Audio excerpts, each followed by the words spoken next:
جاتی ہے. سفر و حضر میں اپنے ساتھ لے کر چلے وہ معلم موسیٰ علیہ السلام کو، اور پہلے مرحلے میں جس طرح انہوں نے یہ رشد کا علم سکھایا اس کی تشریح کل ہوئی تھی. وہیں پر آ کر کل کے درس کا سلسلہ موقوف ہوا تھا.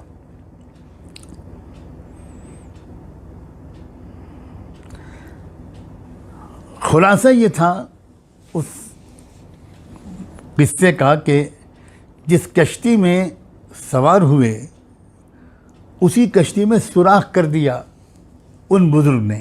موسیٰ علیہ السلام کی سمجھ میں تو بات نہیں آئی. اب دیکھنے میں تو یہ انتہائی غلط کام ہوا. پھر اس کی حقیقت سمجھائی، تو جب سمجھائی تو موسیٰ علیہ السلام کی آنکھیں کھل گئیں، اور صاف لگتا ہے کہ موسیٰ علیہ السلام سمجھ گئے کہ بھئی یہ بات تو میں نہیں سمجھ سکا تھا، یہاں تک تو میری عقل نہیں پہنچی تھی. اور اس میں نے دو پہلو بیان کرنے کی کوشش کی تھی. ایک تو یہ کہ دیکھو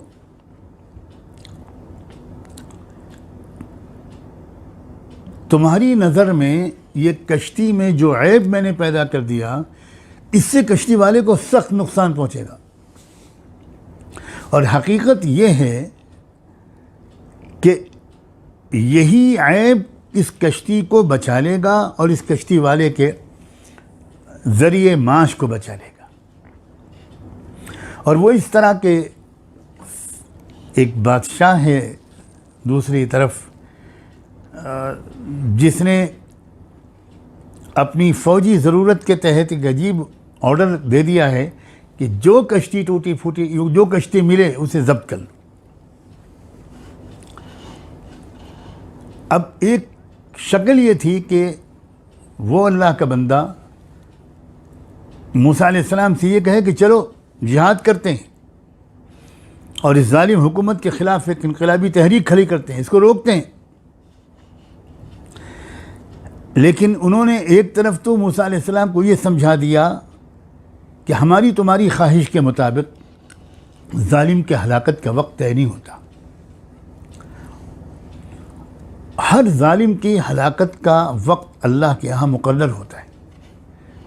اب میں آپ کی توجہ جو یہ موسیٰ علیہ السلام کا اور اس بندے کا جو واقعہ جہاں سے شروع ہوا ہے اس سے پہلے والے رکوع کی جو آخری آیت ہے اس کی طرف لے کر جاتا ہوں. اللہ تعالیٰ نے ارشاد فرمایا ہے کہ وَرَبُّكَ الْغَفُورُ ذُو الرَّحْمَةِ، تمہارا جو رب ہے وہ بہت معاف کرنے والا ہے اور اس میں شفقت اور پیار بہت ہے. اگر وہ اپنے بندوں کو ان کے اعمال پر سزا دینا شروع کر دے تب تو اس کا مطلب یہ ہوا کہ ادھر جرم اور ظلم ہو اور ادھر عذاب آ جائے. لیکن اس کا معمول یہ نہیں ہے. بل لہم موعد لن یجدوا من دونہ موئلا، اس نے ان ظالموں کی ہلاکت کا وقت مقرر کیا ہوا ہے، اور وہ وقت جو آتا ہے وَتِلْكَ الْقُرَىٰ أَهْلَكْنَاهُمْ لَمَّا ظَلَمُوا وَجَعَلْنَا لِمَهْلِكِهِمْ مَوْعِدًا.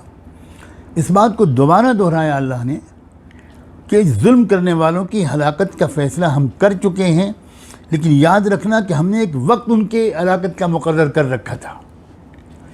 کسی کی تمنا، کسی کی بد دعا، کسی کی جلد بازی کی وجہ سے ہم اپنے پورے پروگرام کو بدلتے نہیں.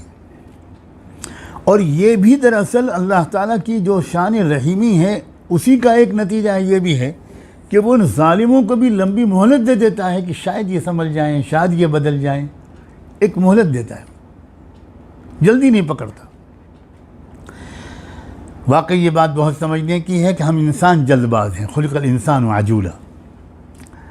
ہمارا تو دل چاہتا ہے کہ وہ ظالم طاقتوں کو فوراً، لیکن یاد رکھنا چاہیے کہ اللہ تعالیٰ کا جو رویہ ہوتا ہے اپنے بندوں اور مختلف قوموں کے ساتھ وہ خداوندی شان کے مطابق ہوتا ہے، وہ بندوں کے مزاج کے مطابق نہیں ہوتا. چنانچہ یہی سبق شاید موسیٰ علیہ السلام کو اس بندے نے یہ کشتی والے واقعے سے بھی دیا. ایک واقعہ تو یہ کہ عیب ہی اس کی سب سے بڑی خدمت تھی. اسی کی وجہ سے یہ بچ جائے گا اور اس کا ذریعہ معاش بچ جائے گا۔ اور دوسرے یہ کہ وقت کا انتظار کرنا سیکھو۔ ہمیں یاد آتا ہے کہ موسیٰ علیہ السلام کے پوری تاریخ جو قرآن نے مختلف جگہوں پر بیان فرمائی ہے، اس میں ایک یہ بھی ہے کہ بنو اسرائیل پہلے بھی موسیٰ علیہ السلام پر ایمان لانے سے پہلے بھی غلامی میں مبتلا تھے، اور اس کے بعد بھی وہ فرعون کی سخت مظالم کا شکار رہے۔ تو ایک وقت آیا کہ انہوں نے موسیٰ علیہ السلام سے کہا کہ اوذینا من قبل ان تأتینا ومن بعد ما جئتنا، کہ آپ کے آنے سے پہلے بھی ہم کو ستایا جا رہا تھا، آپ کے آنے کے بعد بھی ہم کو ستایا جا رہا ہے۔ تو اس وقت موسیٰ علیہ السلام کے کام آئی ہوگی یہ تربیت، اور اسی لیے انہوں نے سمجھایا ہوگا کہ ابھی ذرا انتظار کرو، اللہ پر بھروسہ رکھو اور انتظار کرو، آئے گا وہ وقت، اس وقت کے آنے کا انتظار کرو۔ قرآن یہ بھی بتاتا ہے کہ ایک مرحلہ ایسا آیا جب موسیٰ علیہ السلام نے دعا کے لیے ہاتھ اٹھا دیے، ربنا اطمس علی اموالہم واشدد علی قلوبہم فلا یؤمنوا حتی یروا العذاب الالیم، اللہ ان کے پاس جو سرمایے جمع ہیں ان پر جھاڑو پھیر دیجیے اور ان کے دلوں پر مہر لگا دیجیے۔ ایسا معلوم ہوتا ہے کہ وہ اشارہ مل گیا موسیٰ علیہ السلام کو کہ وقت آ گیا ان کے عذاب کا اور سزا کا، اب دعا مانگو، اب دعا مانگو۔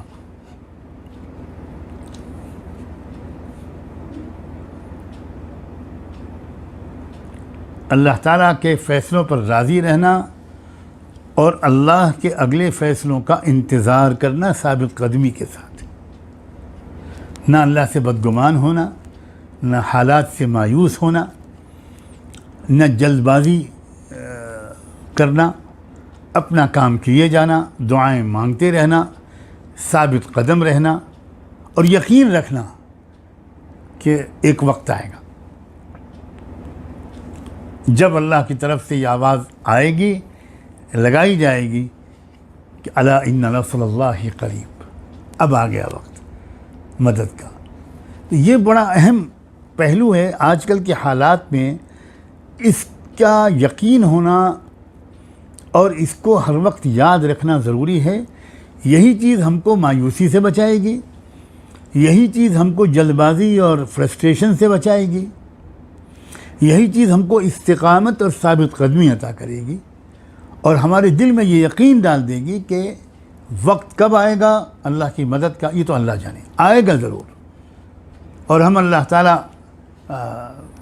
سے مانگتے بھی رہیں گے، دعا جد و جہد بھی جاری رکھیں گے۔ لیکن اگر ہمارے حساب سے اگر مدد آنے میں دیر ہوئی تو ہم گھبرائیں گے نہیں، ہم گیو اپ نہیں کریں گے، ہم میدان چھوڑ کر بھاگیں گے نہیں۔ امید ہے کہ آپ سمجھ رہے ہوں گے کہ اس وقت اس ہدایت کی اور تربیت کی ہم سب کو کتنی سخت ضرورت ہے۔ اب آگے چلیے، اب دوسرا واقعہ جس کے ذریعے تربیت دی ہے اس اللہ کے بندے نے، جن کا نام تو قرآن میں ذکر نہیں ہے، ہماری زبانوں پر اگر خضر نام چڑھا ہوا ہے تو وہ روایات کی وجہ سے ہے، قرآن مجید نے نام نہیں لیا۔ اور میں کہتا ہوں کہ قرآن مجید پوری ارادی طور پر اللہ تعالیٰ اپنے کلام میں غیر ضروری باتوں کو ذکر نہیں کرتے تاکہ ہماری پوری توجہ ایک ہی طرف مرکوز رہے۔ اب آگے جب چلے سفر میں دونوں، موسیٰ علیہ السلام بھی اور وہ بھی، تو ایک اور عجیب انوکھا واقعہ پیش آیا۔ وہ یہ کہ ایک لڑکا ملا تھا ان کو، اس نے کوئی جرم نہیں کیا تھا، کسی کو قتل نہیں کیا تھا، مگر انہوں نے اس کو اچانک قتل کر دیا۔ اب پھر وہاں پر موسیٰ علیہ السلام کو اشکال ہوا، اور بجا طور پر اشکال ہوا. کیا بتائیں، شریعت و طریقت کے جو مسائل ہیں ایسا لگتا ہے کہ یہ بہت پرانے ہیں. طریقت کی کئی ادائیں وہ شریعت والوں کی سمجھ میں نہیں آتی اور پھر اشکال ہوتا ہے. تو اشکال کا ہونا یہ غلط بات نہیں ہے. موسیٰ علیہ السلام کو بھی اشکال ہوا، لیکن انہوں نے جو جواب دیا اس سے صاف لگتا ہے کہ موسیٰ علیہ السلام بالکل متفق اور مطمئن ہو گئے. اب یہ فرق ہے ایک معترض میں، ایک ضدی انسان میں، اور ایک طالب علم. جو بات مجھے نہیں معلوم، جس لائن سے میں واقف نہیں ہوں، اس لائن کے کسی ماہر کی بات سے مطمئن ہو جانا. چنانچہ انہوں نے جو جواب دیا وہ جواب یہ تھا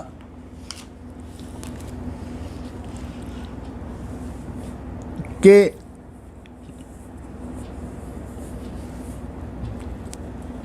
جب آگے چل کے انہوں نے بتایا تھا اردنا ان یبدلہما ربہما خیرا منہ زکاۃ واقرب رحما، کہ دیکھو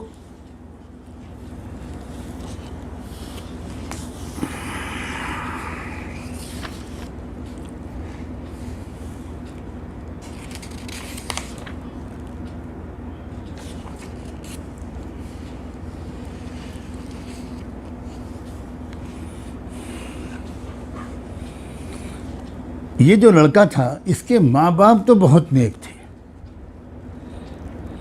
لیکن اس کی جو تربیت و نشوونما ہوئی تھی وہ کچھ ایسے ماحول میں ہو گئی تھی جس کی وجہ سے یہ بالکل دوسرے راستے پر جا رہا تھا. اور مجھے اللہ تعالیٰ کی طرف سے یہ بتایا گیا کہ آگے چل کر اپنے ماں باپ کو بہت ستائے گا، ان دونوں کے ساتھ بھی سرکشی کا رویہ رکھے گا. اور دوسری بات یہ بھی مجھے بتائی گئی تھی کہ یہ مرتد ہو جائے گا اور ماں باپ تک کو بھی مرتد کرنے کی کوشش کرے گا، اس حد تک یہ بگڑ جائے گا. ایمان اور عمل دونوں اعتبار سے یہ بالکل ہلاکت والے راستے پر چلا جائے گا. تو اللہ تعالیٰ نے مجھے اس بات کی اجازت دی اور اشارہ کیا اردنا ان یبدلہما، کہ بھائی اس کو تو ہٹا دو راستے سے، اور اللہ تعالیٰ اس کے بدلے ایک اور بیٹا ان ماں باپ کو عطا کرے گا جس میں دو خصوصیات ہوں گی. خیرا منہ زکاۃ واقرب رحما، جو اس سے زیادہ پاک دامن اور پاکیزہ مزاج کا انسان ہوگا اور تمام رشتہ داروں کے ساتھ بہت ہی اچھا رحم و کرم کا، خدمت کا، محبت کا، حسن سلوک کا اس کا رویہ ہوگا. اب آپ ذرا سا غور کیجئے، یہ سورہ کہف، فتنہ دجال، ان چیزوں کو سامنے رکھیے کہ یہ واقعہ سورہ کہف میں یہ واقعات کیوں بیان کیے جا رہے ہیں. موسیٰ علیہ السلام کا تذکرہ پورے قرآن میں پھیلا ہوا ہے، لیکن موسیٰ علیہ السلام کی زندگی کا یہ واقعہ جو ان کا اس مرد دانہ کے ساتھ گزرا ہے، یہ سورہ کہف کے سوا کہیں نہیں. یہ اس بات کی دلیل ہے کہ یہ اس واقعے کا بھی فتنہ دجال اور اس کے اثرات سے تعلق ہے. ہم کوئی زبردستی نہیں کر رہے ہیں، ہرگز نہیں، کسی تکلف کی ضرورت نہیں ہے. اب آپ دجالی جو نظام تعلیم ہے، جو دجال نے سسٹم آف ایجوکیشن دنیا میں بنایا ہے، کیا زیادہ تر یونیورسٹیوں اور کالجوں میں پڑھنے والے ہمارے لڑکے اور لڑکیاں کیا اپنے والد کے اور والدین کے اس طرح سعادت مند، خدمت گزار، تمام رشتہ داروں کا لحاظ کرنے والے، سب کو ساتھ لے کر چلنے والے، سب کے دکھ درد میں شریک ہونے والے تیار ہو رہے ہیں آج کل؟ یا اس موجودہ نظام تعلیم نے ہر ایک کو خود غرض اور مادیت پسند بنا دیا؟ اب تو یہ حالت ہے کہ جہاں سے یہ دجالی نظام چلا وہاں تو بوڑھے ماں باپ کو اپنے ساتھ رکھنے یا ان کے ساتھ رہنے کا رواج ہی تقریباً ختم ہو گیا. ان کو تو اولڈ سینٹر میں ڈال دیا جاتا ہے. اور کیسی سرکشی، کیسا مزاج. کل بھی میں نے اسی موضوع پر گفتگو کی تھی. ماں باپ کے ساتھ اولاد کا تعلق. قرآن مجید اور سورہ کہف زور دے رہی ہے کہ فتنہ دجال کے ایک اثرات میں ایک یہ ہے کہ پہلے جو اولادوں کا اپنے ماں باپ کے ساتھ رویہ ہوتا تھا وہ نہیں باقی رہے گا. یہ یاد رکھیے، جو ایک ریمارک پاس کیا جاتا ہے، جو بات تبصرہ کیا جاتا ہے، وہ عام صورتحال پر کہا جاتا ہے. ایکسیپشنز اور استثناءات تو ہر جگہ ہوتے ہیں. ہو سکتا ہے کہ کوئی شخص اسٹینفورڈ اور ہارورڈ کا پڑھا ہوا ہو، شروع سے اس کی تعلیم انگلش میڈیم میں اور کالجز میں ہوئی ہو، لیکن اس کا رویہ اپنے والدین اور رشتہ داروں کے ساتھ بہت اچھا ہو. ممکن ہے. اور اگر آپ تہ میں جائیں گے کہ یہ جو اس شخص کا رویہ بہت اچھا ہے، اس کی وجہ کیا ہے، کہاں سے اس کو یہ تربیت ملی ہے، تو آپ کو سرا ڈھونڈتے ڈھونڈتے ملے گا کہ کہیں نہ کہیں اس کا تعلق اللہ والوں سے ہے، اصحاب دل سے ہے. مدرسہ و خانقاہ کی تربیت، یعنی علم و ذکر کے رنگ میں رنگے ہوئے کچھ لوگوں کی تربیت اس کو ملی ہے. ورنہ عام حال تو وہ ہے جس کو میں زیادہ تفصیل سے بیان کرنے کی ضرورت نہیں سمجھتا. آج اگر امت کے 50-60 سال کی عمر سے پہنچے ہوئے ماں باپ سے پوچھا جائے کہ آپ اپنی اولاد سے خوش ہیں،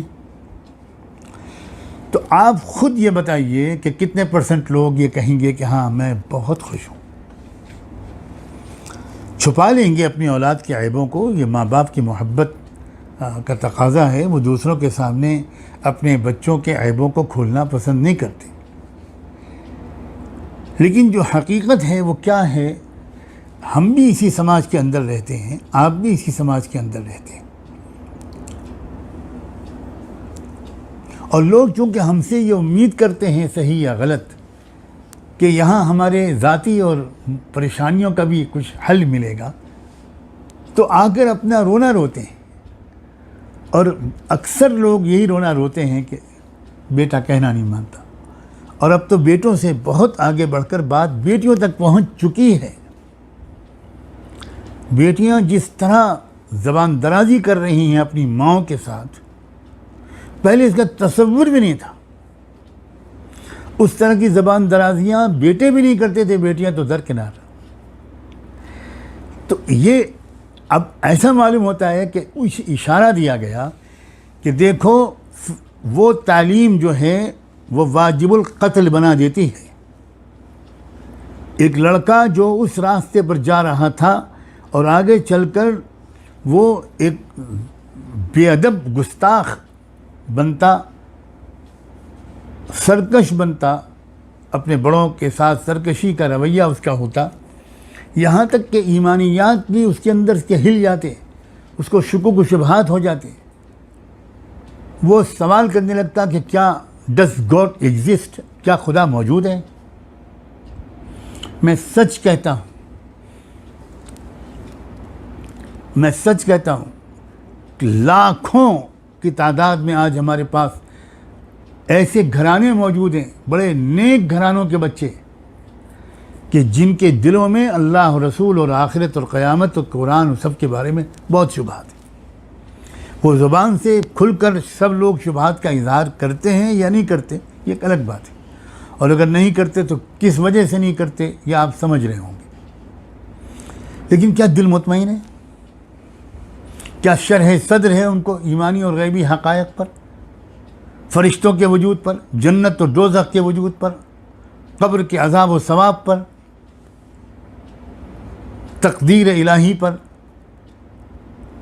بنیادیں ہلی ہوئی ہیں اور اسی دجالی نظام تعلیم کی وجہ سے ہلی ہوئی ہیں. تو یہاں یہ اشارہ کیا گیا کہ اس نظام تعلیم کے حوالے اپنے بچے کو مت کرنا، ورنہ یہ ہلاکت اور کفر اور سرکشی تک پہنچائے گا.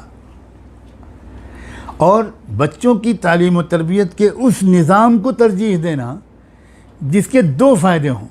ایک تو یہ کہ پاکی عطا ہو، جذبات کی، دل کی، قلبی و نفسیاتی کیفیت پاک ہو، کیریکٹر پاک ہو، اور دوسرے تمام رشتہ داروں کے ساتھ محبت اور خدمت کا تعلق ہو. جس نظام تعلیم سے، جس ایجوکیشنل سسٹم سے گزر کر بچوں اور بچیوں کے اندر یہ دو خوبیاں پیدا ہوں، ایک کا تعلق ہے حقوق اللہ سے، ایک کا تعلق ہے حقوق العباد سے، اس نظام تعلیم کو ترجیح دینا.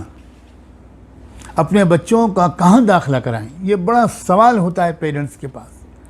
جب وہ بچہ آج کل تو فیشن کے لحاظ سے 3-4 سال کا ہو جاتا ہے، بلکہ 2.5-3 سال کا ہو جاتا ہے. میں اکثر کہا کرتا ہوں، کس چیز کو ترجیح دی جاتی ہے اس وقت جب پیرنٹس مشورہ کرتے ہیں کہ بچے کو ایڈمیشن کہاں کرایا جائے؟ تو کیا سوچتے ہیں اکثر پیرنٹس؟ کرائٹیریا کیا ہے ان کا اسکول کے انتخاب کا؟ اکثریت یہ دیکھتی ہے کہ بھئی کیریئر میرے بچے کا کہاں بنے گا، کہاں پڑھ کر وہ کمپٹیشنز میں سب سے آگے نکل جائے گا اور اس کا کیریئر بن جائے گا.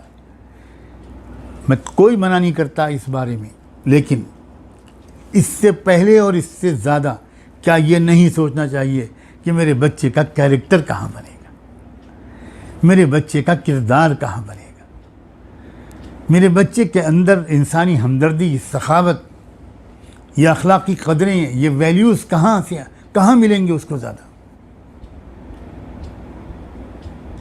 یہ تو کوئی سوچتا ہی نہیں. یہی ہے دجالی فتنے کا اثر.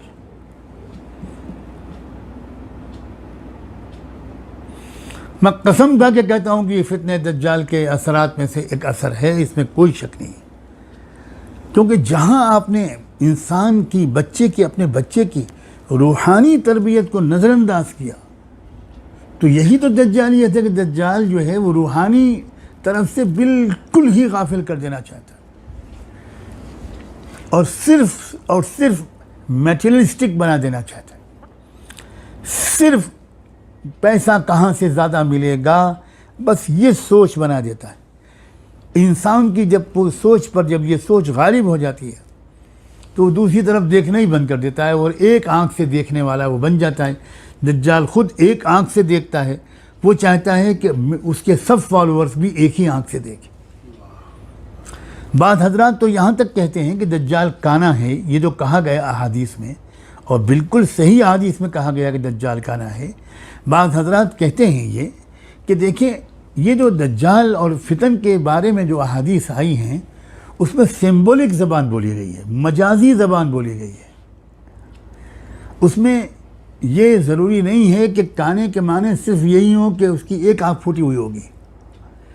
ہو سکتا ہے کہ ایک آنکھ پھوٹی ہوئی ہو، یہ معنی بھی مراد ہو، اور یہی زیادہ مراد ہوں گے. میرا ذاتی رجحان تو بالکل اس بات کے انکار کرنے کا نہیں ہے کہ یہ مراد نہیں ہے، اس لیے کہ حدیثوں میں آنکھ کی تفصیلات آئی ہیں کہ اس کی داہنی آنکھ کیسی ہوگی. بالکل ایک پھولے ہوئے انگور کی طرح رکھی ہوئی ہوگی اوپر، اور وہ ایک ہی آنکھ سے دیکھ سکتا ہوگا، بائیں آنکھ سے. یہ داہنی اور بائیں کا بھی مسئلہ بہت اہم ہے، کیونکہ داہنی طرف جو ہوتی ہے، انسان کے داہنی طرف، یہ اس میں ملکوتی اور روحانی جو اثرات ہوتے ہیں وہ زیادہ ہوتے ہیں. اسی لیے بائیں ہاتھ سے کھانے کو منع کیا گیا، بائیں ہاتھ سے پینے کو منع کیا گیا، اور کہا گیا کہ جو بائیں ہاتھ سے کھاتا پیتا ہے وہ شیطان کے اثرات سے متاثر ہے. تو اب وہ بائیں آنکھ سے دیکھتا ہے، گویا اس کی صرف ایک شیطانی آنکھ کھلی ہوئی ہے، جو دوسری آنکھ ہے وہ اس کی ہے ہی نہیں، اسے کچھ نظر ہی نہیں آئے گا. تو حقیقتاً وہ کانا ہے داہنی آنکھ سے، اور اس داہنی آنکھ کے کانے کا یہ اثر ہو سکتا ہے. مطلب ہونا، مفہوم ہونا، اور اس کا اثر اور نتیجہ ہونا، دونوں میں تو فرق ہے. یہ مانتے ہوئے کہ ہاں داہنی آنکھ واقعی اس کی پھوٹی ہوئی ہے، یہ بھی تو سمجھا جا سکتا ہے کہ اس کے اثر سے اس کے اندر وہ ایک نظر سے بس دنیا کو دیکھتا ہے، اور وہ ہے مادیت. اور ظاہر ہے کہ جتنا جس کے اوپر دجال کے اثرات ہوں گے، وہ اسی طرح اس دنیاوی زندگی کو اس کو دیکھے گا. اس کی بس ایک ہی پہلو پر نظر ہوگی، اللہ کی پناہ، اور یہ بات ہے جو موسیٰ علیہ السلام نے اس بچے خضر اس اللہ کے بندے نے بظاہر ایک بچے کو، بے گناہ بچے کو ہلاک کر کے موسیٰ کو سمجھائی۔ اللہ اکبر! ہزار کوئی شخص دجالی نظام تعلیم کی خرابی پر 5000 صفحے کی کتاب لکھ دے اور 1 مہینے تک وہ درس دے، تب بھی دجالی نظام تعلیم کی خرابی کو اس سے بہتر انداز سے نہیں سمجھایا جا سکتا جس سے بہتر انداز سے بظاہر اللہ کے اس بندے مرد دانا جس کا نام خضر لیا جاتا ہے اس نے سمجھانے کی کوشش کی۔ اس نے کہا کہ اس نظام تعلیم کے ذریعے سے تو جو نسل تیار ہوگی وہ سزائے موت کی مستحق ہے۔ اللہ اکبر! میں مبالغہ تو نہیں کر رہا ہوں، سزائے موت ہی تو دی انہوں نے اس بچے کو، تو میں اپنی طرف سے تو نہیں کہہ رہا ہوں یہ بات، سزائے موت کی مستحق۔ ہاں، ظاہر ہے کہ میرا اشارہ ان لوگوں کی طرف ہے کہ جو ڈوب گئے اس نظام تعلیم میں اور دونوں چیزوں سے محروم ہو گئے، نہ دل کو اللہ سے تعلق، نہ دل پاک صاف، انتہائی عریانیت، بے حیائی، بالکل ننگی زندگی، اس کی وجہ سے دل پہ دھبے، دل سیاہ، یہ نظام تعلیم۔ اور دوسری خرابی اقرب رحمہ کے برعکس کہ یہ انسان اپنے خاندان سے کٹ جاتا ہے۔ ہم کیا آپ سے عرض کریں اور کتنا روکیں اپنے آپ کو، کتنا روکیں اپنے آپ کو۔ بسم اللہ۔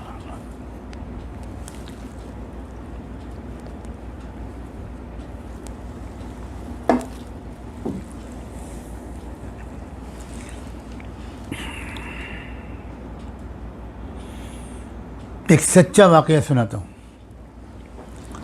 ایک مسلم IAS آفیسر، علاقے کی طرف تو میں اشارہ نہیں کروں گا، ان کے ایک دوست ان سے ملنے کے لیے آئے۔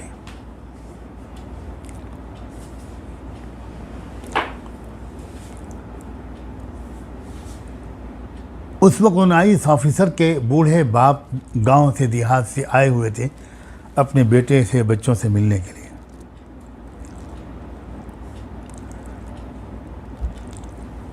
وہ باہر دھوپ میں بیٹھے ہوئے تھے، شاید سردی کا موسم رہا ہوگا، تو آنے والے مہمان نے اپنے دوست سے پوچھا کہ یہ بڑے میاں کون ہیں؟ تو انہوں نے یہ کہا کہ یہ ہمارے گارڈن کی رکھوالی کرتا ہے بڈھا، اپنے باپ کے بارے میں۔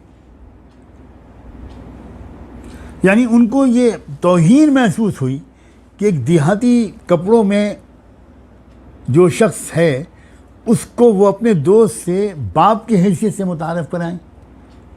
انا للہ و انا الیہ راجعون۔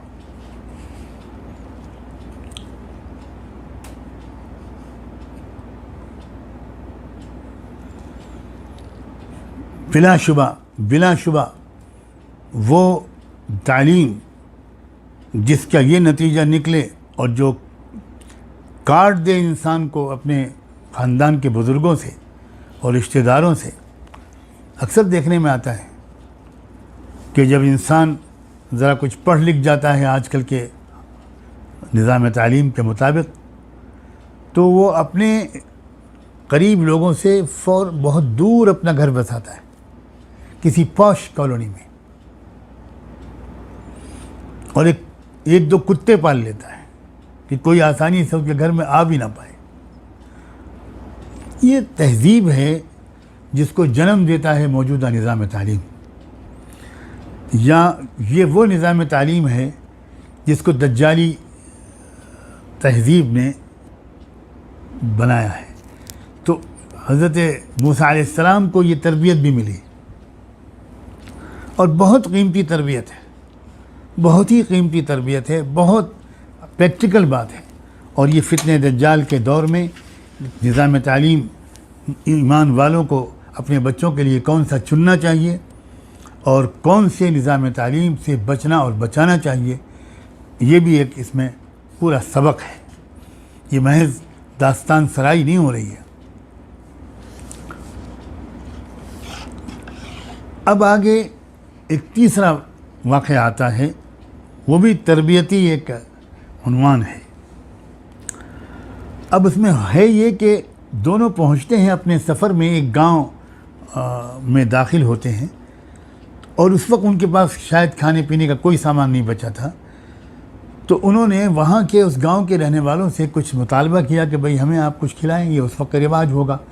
اور پہلے تو یہ رواج عام تھا، ہوٹل تو ہوتے نہیں تھے، تو ہر علاقے کے لوگ راہگیروں مسافروں کی خاطر تواضع کرتے تھے، دسترخوان بچھاتے تھے، یہ عام رواج تھا۔ لیکن وہ کچھ الگ قسم کا گاؤں تھا، وہاں ان لوگوں نے بالکل انکار کر دیا۔ مگر ہوا یہ کہ وہاں ایک دیوار گرتی ہوئی نظر آئی، فوجد فیہا جدارا یرید ان ینقض۔ اب یہ جو اللہ کا بندہ تھا جس سے کچھ سیکھنے نکلے تھے موسیٰ علیہ السلام، وہ ٹھہر گئے اور انہوں نے اس دیوار کی مرمت کر کے اس کو ٹھیک کر دیا۔ اب موسیٰ علیہ السلام نے پھر سوال کیا کہ بھئی بغیر اجرت آپ نے کام کر دیا، بغیر اجرت کام کر دیا۔ اب غور کیجئے گا، ذرا کنیکشن جوڑیے اس کا دجالی دور کے نظام سے۔ اس وقت کیا یہ صورتحال نہیں ہے کہ انسان جو کام کرتا ہے وہ مادی نفع کے لیے اور کمائی کے لیے کرتا ہے؟ لوگوں کو یقین ہی نہیں آتا کہ کوئی شخص اس زمانے میں بھی اللہ کے واسطے فی سبیل اللہ کوئی خدمت کر سکتا ہے۔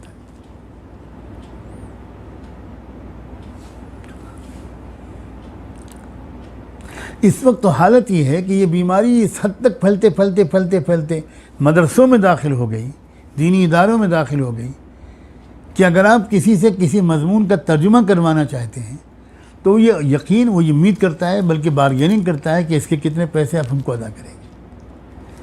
کسی کا یہ پیشہ ہو اور وہ پیشے کی حیثیت سے یہ کچھ پیسے حاصل کرے تو میں کوئی فقہی اور قانونی طور پر اس کو ممنوع قرار نہیں دے رہا ہوں، لیکن میں اس رواج کی طرف اشارہ کر رہا ہوں جس میں مادیت اس قدر پھیل چکی ہوتی ہے کہ اللہ واسطے کوئی کام نہیں کرتا ہے، انٹرسٹ دیکھتا ہے اپنا، ویسٹڈ انٹرسٹ، اور انٹرسٹ زیادہ تر اکنامک انٹرسٹ کے ارد گرد گھومتا ہے۔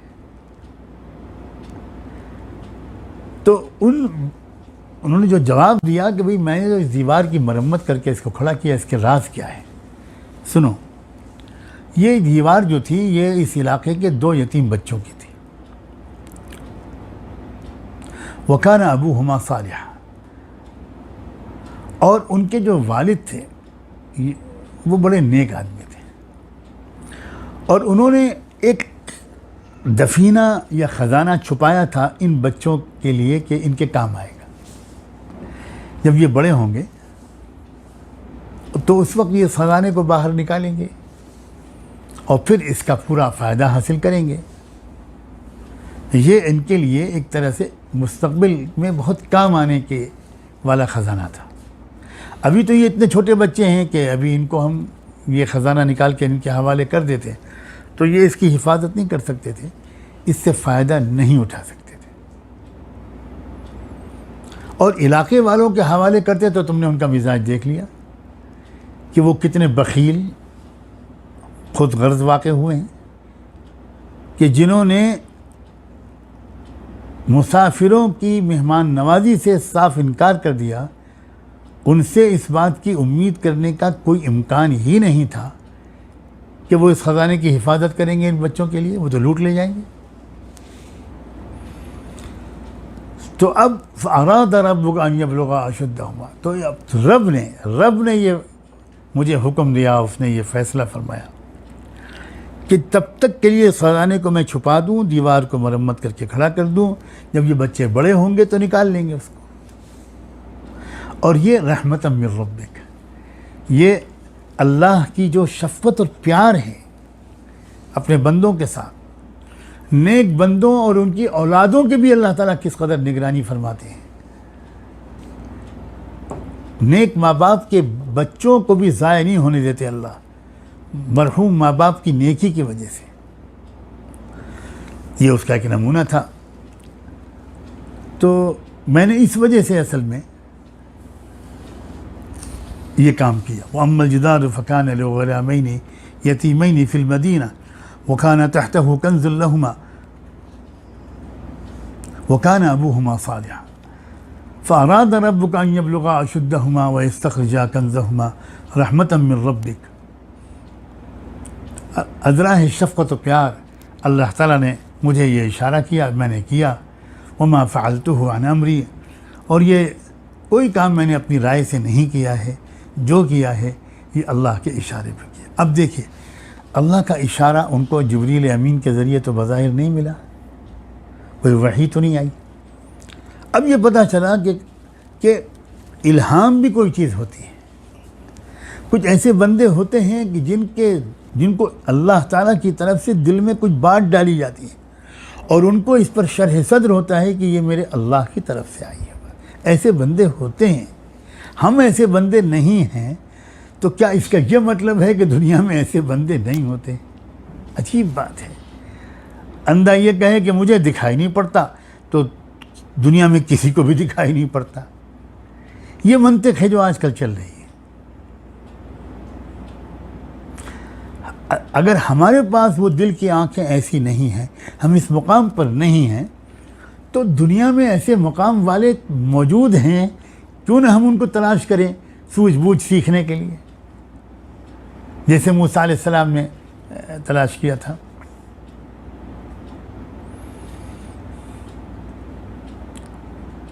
اب یہ 2-3 باتیں یہاں پر اللہ کرے کہ میں عرض کر سکوں. دیکھیے اس سے ایک بہت بڑا سبق ملا کہ آپ چاہیں جتنے بڑے عالم ہوں، اللہ کے واسطے اپنے ظاہری علم کو کافی نہ سمجھیے اور کسی ایسے بندے کو تلاش کیجئے جس کو اللہ نے لدنی علم عطا کیا ہو. علم 2 طرح کے ہوتے ہیں. ایک انسان پڑھ کر کسبی علم جسے کہتے ہیں، تو وہ علم الگ چیز ہے، بڑی اہم چیز ہے بے شک، لیکن علم کی ایک قسم ہے. وہ ایک اور قسم ہے کہ جو کتابیں پڑھ کر تو نہیں ملتا، وہ اللہ کا انتخاب ہوتا ہے. یجتبی الیہ من یشاء. کس بندے کو اللہ انتخاب کر لے. بعض وقت بچہ ماں کے پیٹ میں ہوتا ہے اور اللہ اس کا انتخاب کر چکے ہوتے ہیں. کیا روح، کون سی روح لے کر آیا ہے وہ، اس روح میں کتنی شفافیت اور کتنی پاکیزگی ہے، کتنی عالی استعداد ہے. پھر ایسے بندوں کی تربیت اور پرورش کے ایسے حالات مل جاتے ہیں، بنتے چلے جاتے ہیں جہاں ان کی یہ اندرونی صلاحیت نشوونما پاتی ہے، ڈیولپ ہو جاتی ہے. پڑھیے ذرا سیدنا عبدالقادر جیلانی رحمۃ اللہ علیہ کے حالات زندگی کو پڑھیے. مجھے تو ادنا درجے کا شک نہیں ہے کہ وہ بھی اسی قسم کے لوگ بندوں میں سے تھے، کیونکہ میں نے تھوڑے بہت ان کے حالات زندگی ایک زمانے میں پڑھے تھے.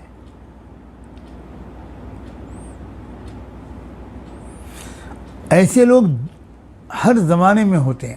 اس زمانے میں تعداد ان کی کم ہو گئی ہو یہ تو مانا جا سکتا ہے، لیکن دنیا خالی ہو گئی ہو ایسے بندوں سے یہ نہیں مانا جا سکتا.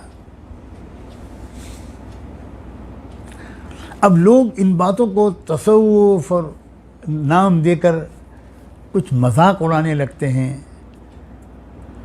اب یہ ان کا فعل ہے. اب میں کیا تبصرہ کروں ایسے لوگوں پر. یہ دعا مانگتا ہوں کہ اللہ تعالیٰ اپنے ایسے کسی بندے سے ملا دے. اور موسیٰ علیہ السلام نے صرف دعا نہیں کی تھی ملا دے، بلکہ چل پڑے تھے، لمبا سفر کیا تھا، بہت تکلیف برداشت کی تھی. لقد لقینا من سفرنا هذا نصبا. خود ان کی زبان سے اللہ نے کہلوا دی کہ بہت تھک گئے بھائی، بہت تھک گئے. تھکا دینے والا سفر کیا تھا. ایک تو پہلو اس میں یہ ہے کہ بھائی خاص طور پر علماء سے عرض کر رہا ہوں، ہاتھ جوڑ کے عرض کر رہا ہوں، خوشامد کر کے عرض کر رہا ہوں، اے علماء خدا کے لیے تلاش کریں، تلاش کریں، تلاش کریں. حکیم الامت حضرت اقدس ثانوی رحمۃ اللہ علیہ کے حالات زندگی میں آپ نے پڑھا ہوگا، یہ الگ بات ہے کہ اب یاد نہ رہا ہو، کہ فارغ بھی ہو گئے اور بڑی عالی استعداد لے کر فارغ ہوئے، اس کے بعد مدرسے میں تدریس کی خدمات انجام دینا شروع کر دی، کئی سال، اور چھا گئے مدرسے پر۔ مگر اس کے بعد کچھ ان کو اپنے اندر ایک خلا محسوس ہوا، ایک کمی محسوس ہوئی، اور وہ ایسے ہی کسی صاحب دل، صاحب باطن کی تلاش میں نکل کھڑے ہوئے۔ ان کے اس سفر کی عجیب داستان ہے، کہاں کہاں گئے وہ، کہاں کہاں گئے، لیکن کہیں دل نہیں بھرتا تھا، یہاں تک کہ اس قدر مایوس ہو گئے اور ایسا لگا کہ جیسے ان کو محسوس ہوا کہ میری قسمت میں ایسے کسی بندے کی زیارت و ملاقات ہے ہی نہیں، تو پھر تو اپنی جان دے دینے تک کا انہوں نے ارادہ فرمایا تھا۔ وہ عجیب و غریب واقعہ ہے پورا، جان دے دینے تک کی بات سوچنے لگے تھے۔ اس موقع پر اللہ تعالیٰ نے ان کو پہنچایا اس دور کے ایک ایسے ہی کسی بندے کی طرف۔ اس بندے کے بارے میں جو حالات اس عاجز کو معلوم ہوئے ہیں، جتنا پڑھا اور سنا ہے، واقعی ایسا معلوم ہوتا ہے کہ واقعی اس دور میں وہ اسی طرح کا اللہ کا بندہ تھا۔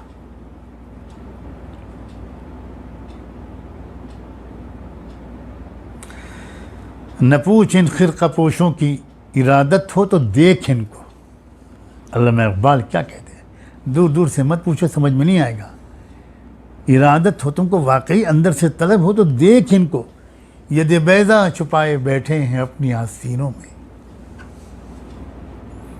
کیا تاثیر ہوتی ہے ان کی نظر میں، اور کیا فراست ہوتی ہے، کیا نورانیت ہوتی ہے ان کی دل میں اور ان کی صحبت میں۔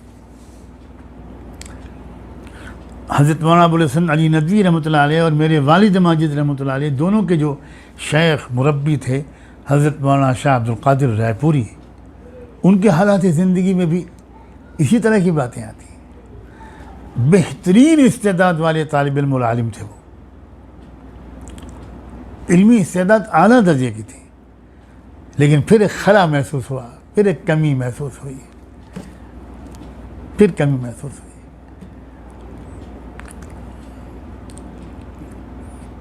اور پھر تلاش میں نکلے وہ، اور پھر وہ بھی کہاں کہاں پہنچے۔ پہلی ہی کوشش میں صحیح منزل تک عام طور پر ایسے طالبین نہیں پہنچتے، اس میں بھی کوئی اللہ کی حکمت ہے۔ بالآخر ڈھونڈتے ڈھونڈتے ڈھونڈتے ڈھونڈتے وہ پہنچ گئے حضرت مولانا شاہ عبد الرحیم رائے پوری کے پاس، اور پڑاؤ ڈال دیا۔ یہ تلاش کی جو چیز ہوتی ہے، سیدنا سلمان فارسی جس طرح پہنچے تھے سیدنا محمد الرسول اللہ صلی اللہ علیہ وآلہ وسلم تک، تو وہ بھی ایسی ہی تلاش کے سفر میں نکلے تھے، اور راستے میں کئی لوگوں سے ان کی ملاقات بھی ہوئی، اور ہر جگہ انہوں نے کچھ نہ کچھ شاید قیام بھی کیا، اور پھر اس کے بعد آگے بڑھے یہاں تک کہ اپنی منزل مقصود تک پہنچ گئے۔ تو ایک تو یہ بات ہے، اس کو علماء، میرے نوجوان علماء اہمیت دو، اللہ کے واسطے آپ اہمیت دیں۔ دوسری بات ایک اور،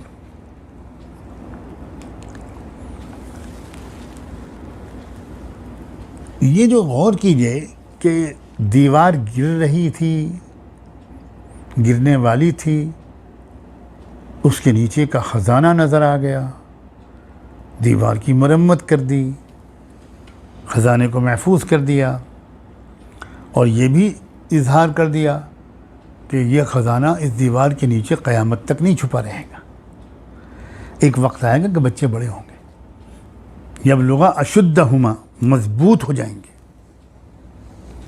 صرف عمر نہیں ہوگی، بلوغ کی بلکہ تندرست اور مضبوط ہو جائیں گے، اس وقت یہ اپنے اس خزانے کو زمین کے نیچے سے، اس دیوار کے نیچے سے نکال لیں گے اور کام لائیں گے۔ میں آپ سے عرض کروں کہ یہ فتنہ دجال کے اندر دین کی حفاظت کا طریقہ سکھایا گیا ہے۔ فتنہ دجال کے دور میں دین کی حفاظت کا، اسلام کی حفاظت کا یہ ایک طریقہ سکھایا گیا ہے۔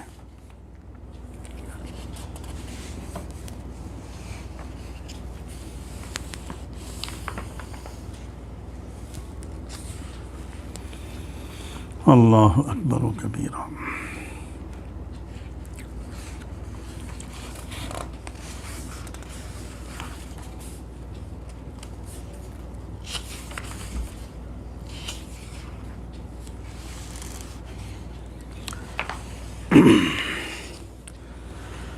ہمارے ملک میں جب یہ دجالی فتنے کی آمد ہوئی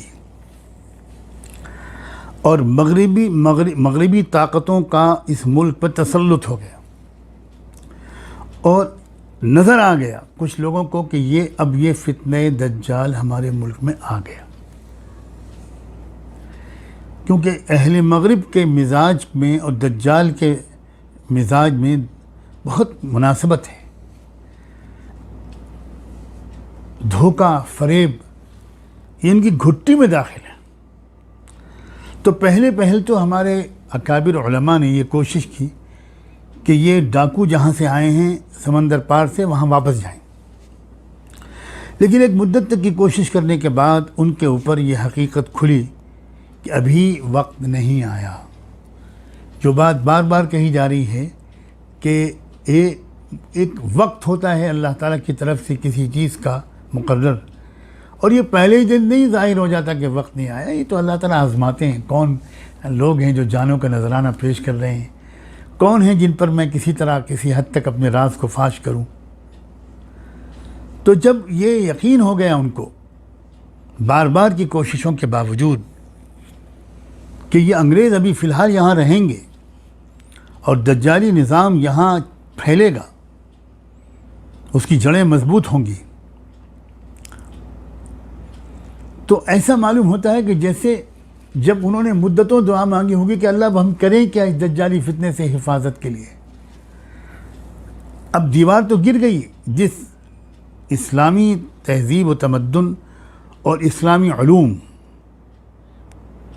جو اس ملک میں زندہ تھا وہ مسلم اقتدار کے سہارے سے زندہ تھا، اس کی دیوار کے سہارے سے زندہ تھا۔ اب جب مسلم اقتدار چلا گیا تو یہاں اب کیا ہوگا؟ اب دین کی حفاظت کا کام کیسے ہوگا؟ کیا یہاں اسی طرح ہوگا جیسے اندلس میں ہو چکا؟ وہاں تو دجالی طاقت کا مکمل غلبہ اور ہو گیا، قبضہ ہو گیا۔ اللہ اس ملک میں بھی کیا یہی ہوگا؟ تو شاید ان کے گڑگڑانے اور آہوزاری اور رجوع اللہ کی برکت سے اللہ تعالیٰ نے شاید ان کو اشارہ فرمایا کہ نہیں میرے بندو، میرے پیارو، تم سورہ کہف میں غور تو کرو، کیونکہ میں پھر عرض کر رہا ہوں فتنہ دجال اور سورہ کہف کا جوڑ اور مغربی تہذیب اور فتنہ دجال یہ دونوں بالکل الگ تھلگ چیزیں نہیں ہیں۔ تو شاید ایسا لگتا ہے کہ انہوں نے جب غور کیا تو ان کی نظر ان آیات پر ٹک گئی اور انہوں نے اللہ کی توفیق سے یہ رہنمائی حاصل کی کہ بھئی یہ خزانہ لٹ جائے گا، اس کے لٹنے نہ دینے کا ایک ہی راستہ ہے کہ اس کو دیوار کو پھر سے بنا کر کھڑا کر کے خزانے کو اس کے اندر چھپا دیا جائے۔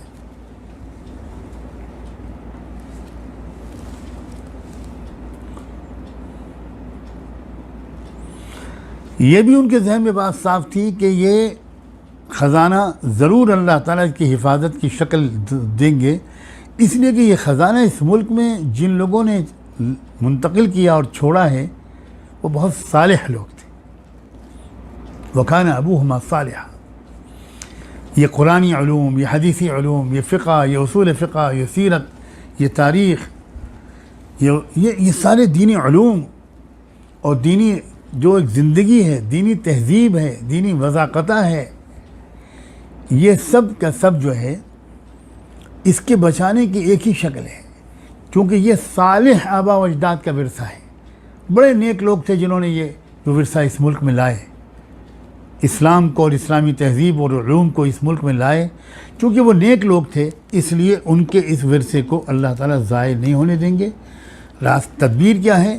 مدرسوں کی کچی دیواروں کے نیچے آپ ان صالح آبا و اجداد کے اس ترکے کو محفوظ کر دیا جائے، اور مدرسے کے چہار دیواری کے اندر کوشش کی جائے کہ دجالی فتنے کے اثرات کم سے کم داخل ہونے پائیں یا نہ داخل ہونے پائیں، اور یہاں وہی اسلامی تہذیب، وہی طور طریقے، وہی معاشرت، وہی سادگی، وہی انداز فطری وہ رکھا جائے۔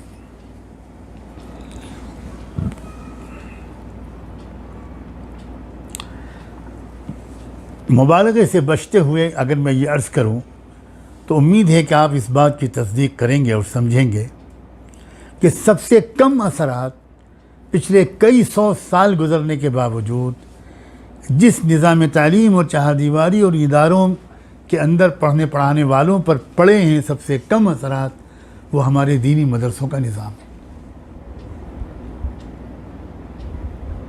اور دینی مدرسوں کا جو انہوں نے ڈھانچہ بنایا، اس میں انہوں نے اس بات پر بھی شاید کو ملحوظ رکھا کہ بھئی ٹیپ ٹاپ نہیں ہونا چاہیے، یہاں کی عمارتوں میں، یہاں کے سارے نظام میں انتہائی سادگی ہونی چاہیے اور تھوڑا سا عیب ہونا چاہیے۔ بہت اہم بات ہے، تھوڑی کمی ہونی چاہیے۔ کشتی میں عیب پیدا کر کے کشتی اور کشتی والے کو بچا لیا، اس کا اشارہ انہوں نے سمجھا۔ فَأَرَدْتُ أَنْ أَعِيبَهَا، جیسے اس اللہ کے بندے نے کہا تھا کہ میں نے جان بوجھ کر بالارادہ اس کشتی میں یہ عیب پیدا کیا ہے۔ تو اے لوگوں، آج دینی مدرسوں کا یہ غلام، یہ چھوٹا سا طالب علم اپنے یقین اور اپنے بزرگوں کا، اپنے استاذوں کا یہ یقین آپ تک پہنچاتا ہے کہ اگر مدرسوں کے اندر کچھ کمی رکھی گئی تو وہ کمی جان بوجھ کر رکھی گئی، اس لیے کہ ان کو پتہ تھا کہ اگر ہم نے اس وقت ان کو شاندار عمارتوں کی شکل دی، یونیورسٹیوں کی شکل دی، بہت دروازے کھولے، بڑا چرچا کیا، تشہیر کی، پبلسٹی کی، تو ظالم بادشاہ کی نگاہوں میں پہلے ہی دن آ جائیں گے۔ جس طرح کشتی میں عیب پیدا کر دیا گیا اور وہ عیب اس کشتی کی حفاظت کا سبب بن گیا، اسی طرح اس دینی مدرسوں کے نظام میں جان بوجھ کر کچھ کمی رکھی گئی۔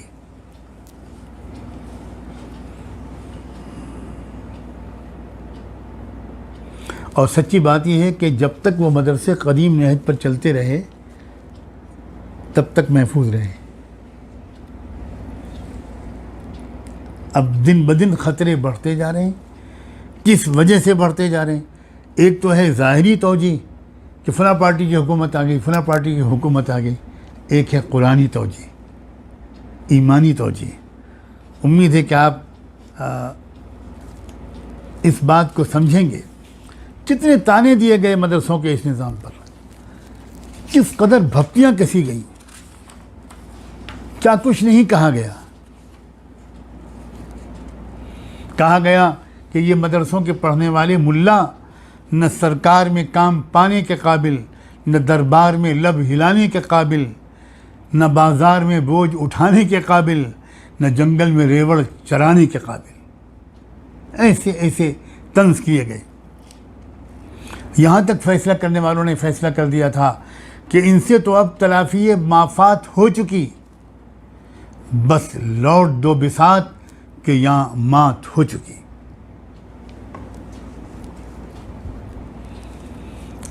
کیا آپ آج یہ حال نہیں دیکھ رہے ہیں کہ آج انہی مدرسوں کے علماء ہی انگلش میڈیم اسکول کھول رہے ہیں، انہی مدرسوں کے فارغین ہی اسپتال بنا رہے ہیں، انہی مدرسوں کے فارغین ہی ریلیف کا کام کر رہے ہیں، وہ چاہے کورونا وائرس کی وجہ سے لاک ڈاؤن کے درمیان ہو رہا ہو اور چاہے زلزلوں اور سیلابوں کے وقت ہو۔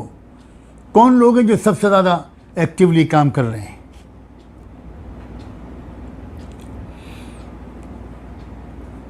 اگر دجالی فتنے سے متاثر ہماری یونیورسٹیاں نہ ہوتی اور ہمارا یہ نظام تعلیم جو بچوں کو دجال کے سانچے میں ڈھالنے میں مددگار ثابت ہو رہا ہے، تو آج ہماری یونیورسٹیوں میں ریسرچ ہو رہا ہوتا اس کورونا وائرس پر، آزاد ریسرچ ہو رہا ہوتا، غلام ریسرچ نہیں۔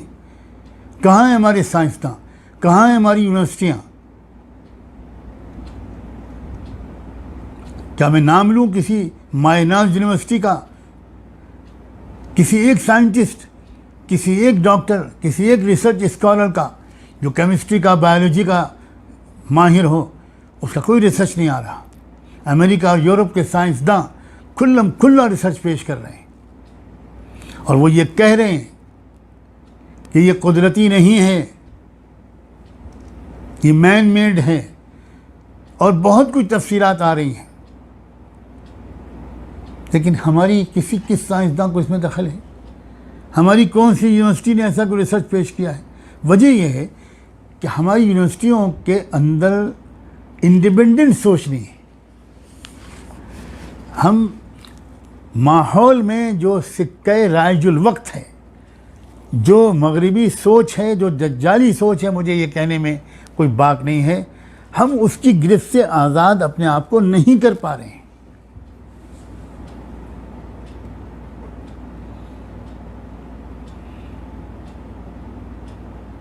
تو یہ ایک دوسرا بہت بڑا پہلو ہے۔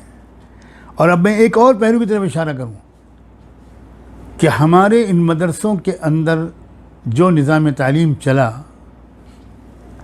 ایک بات یہاں اس آیت سے اور سمجھ میں آئی کہ قیامت تک کے لیے یہی نظام اس طرح نہیں چلے گا، حتیٰ یبلغ اشدہما ویستخرج کنزہما۔ کبھی وقت آئے گا کہ جب ان دینی مدارس سے پڑھنے والی نسلیں یہ اپنے پیروں پر کھڑی ہوں گی، ان کی خود اعتمادی واپس آئے گی، ان کا حوصلہ، جرأت اور بہادری واپس آئے گی، اور یہ کیا کریں گے؟ انہوں نے جو کچھ بھی پڑھا ہے اس مدرسے کے اندر، وہ مدرسے سے باہر لائیں گے۔ وَيَسْتَخْرِجَ كَنزَهُمَا، انہوں نے پڑھا ہے اگر اسلام کا معاشی نظام، تو ایک وقت آئے گا کہ وہ صرف معاشی نظام ہدایہ میں، کتاب البیوع میں پڑھنے اور پڑھانے تک اپنے آپ کو محدود نہیں رکھیں گے، وہ اس معاشی نظام کو لا کر زمین کے کسی خطے میں نافذ کرنے کی شروعات کریں گے۔ انہوں نے جو سیاسی نظام، جو حکومتی نظام، جو گورننس کا سسٹم، جو معاشرتی نظام، جو سوشل سسٹم، جو کچھ بھی انہوں نے مدرسے میں پڑھا ہے، وہ باہر لائیں گے۔ اور یہ کون ہوں گے؟ اسی مدرسے کے پڑھے ہوئے لوگ ہوں گے۔ اور مجھے لگتا ہے کہ دنیا دیکھ رہی ہے اور دنیا دیکھے گی کہ نظم عالم کی تبدیلی کا اصل کامیاب ترین تجربہ کرنے والے لوگ کون ہوں گے، وہ کہاں کے پڑے ہوئے ہوں گے؟ وہ ہوں گے جن کو ملا کا لقب دیا گیا ہوگا، جن کو ملا تنزن کہا جائے گا، جن کو انتہائی جاہل و پسماندہ سمجھا جائے گا۔ یہ دیکھیے گا انشاءاللہ وَيَسْتَخْرِجَ كَنزَهُمَا کا وقت بھی اب آ رہا ہے۔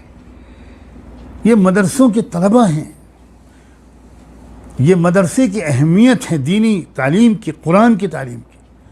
اور کاش کہ ہمارے علماء جو مدرسوں کے فارغ ہو گئے وہ رشد والے علم کی تلاش میں بھی کچھ وقت لگائیں۔ رشد والا علم کتابوں سے نہیں ملتا۔ موسیٰ علیہ السلام کو رشد کا علم کس طرح ملا آپ سن چکے، اور اسی طرح وہ ہمارے مدرسہ علماء یہ ذمہ داری بھی محسوس کریں کہ اب ان علوم کو باہر بھی لانا ہے ان کو، کیونکہ اب وقت آ رہا ہے، وقت آ گیا، شروعات ہو چکی ہے۔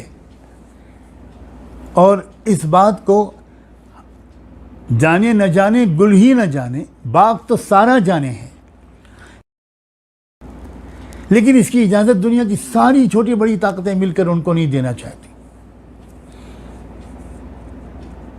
لیکن وَكَانَ أَمْرُ اللَّهِ قَدَرًا مَقْدُورًا۔ سورہ کہف کی ان آیات میں بھی مجھے کم سے کم اس طرح اشارہ ملتا ہے کہ یہ مقدر ہو چکا ہے، اس کے راستے میں ڈالی جانے والی کوئی رکاوٹ کامیاب نہیں ہوگی۔ شیطان جب راستے میں رکاوٹ ڈالتا ہے تو اللہ ڈالنے دیتا ہے۔ قرآن مجید میں سورہ حج کی ایک آیت میں اپنے اللہ تعالیٰ نے اپنے اس طرز عمل کی حکمت بیان کی ہے کہ جب کوئی نیک منصوبہ بنایا جاتا ہے تو اس کے راستے میں شیطان رکاوٹ ڈالتا ہے۔ یہ بھی کہا گیا ہے کہ میں اس رکاوٹ کو بالآخر زائل بھی کر دیتا ہوں، لیکن ڈالنے دیتا ہوں۔ کیوں؟ اس لیے کہ میں چاہتا ہوں کہ اس رکاوٹ ہی کے نتیجے میں جن لوگوں کے دل میں روگ ہے اور جن کے دل سخت ہیں یہ سامنے آ جائیں، یہ کھل جائیں۔ الذین فی قلوبہم مرض والقاسیۃ قلوبہم، دو قسم کے لوگوں کو ایکسپوز کرتا ہے اللہ، اور ایکسپوز کرنے کے مقصد سے ہی شیطان کو ان ربانی منصوبوں کے راستے میں رکاوٹ ڈالنے دیتا ہے۔ لیکن وہی اللہ ان منصوبوں کو لے کر چلنے والے بہادروں کے دلوں میں ہمت بھی ڈالتا ہے، جیسے اہل کہف کے دلوں میں اللہ نے ہمت ڈالی تھی اور فرمایا وربطنا علی قلوبہم۔ اسی طرح اللہ ان جو خداوندی عدل کا نظام قائم کرنا چاہتے ہیں اور جو کچھ انہوں نے مدرسوں میں پڑھا ہے اس کو باہر لانا چاہتے ہیں، ان کو اللہ ہمت دیتا ہے، شجاعت دیتا ہے، استقامت دیتا ہے، اور بالآخر وہ کامیاب ہوتے ہیں۔ یہ سورہ کہف کے اس حصے کی تشریح ہے۔ مجھے امید ہے کہ آپ میرے اشاروں کو بھی سمجھے ہوں گے، میری تشریح کو سمجھے ہوں گے، اور میں تو یہ گزارش کروں گا کہ آپ ایک ہی بار سننے پر اکتفا نہ کریں، بار بار بار بار بار بار غور سے سنیں اور حالات حاضرہ پر اپلائی کر کے سنیں کیا ہو رہا ہے اس وقت، اور کیا وہی سب نہیں ہو رہا جس کا تذکرہ آیا ہے، اور کیا اس سب کا علاج سورہ کہف نہیں بتا رہی ہے جو اس وقت ہو رہا ہے، اور تب بات اور کھل کر سامنے آئے گی کہ سورہ کہف میں فتنہ دجال سے حفاظت کا پورا سامان ہے۔ اللہ تعالیٰ اس کوشش کو قبول فرمائے اور ہم سب کو فتنہ دجال سے نہ صرف یہ کہ محفوظ رکھے بلکہ اس کے مقابلہ کرنے کی ہمت اور حکمت و تدبیر دونوں عطا فرما دے۔ وآخر دعوانا ان الحمد للہ رب العالمین۔